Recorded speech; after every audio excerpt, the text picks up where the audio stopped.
Hi friends, তো আমি তোমাদের দাদা ভাইকে কদিন আগেই বলেছিলাম যে আমি লিচু খেতে খুব ভালোবাসি, তো লিচু নিয়ে আসবে। তো তারপর বাকিটা ইতিহাস, তো তোমরা দেখে নাও কত লিচু নিয়ে এসছে।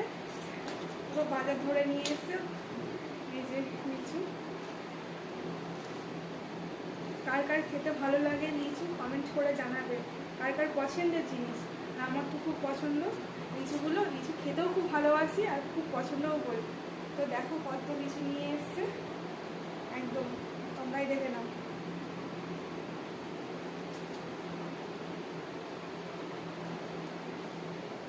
এটা ছাড়াবো, রেখে ছাড়াতে হবে।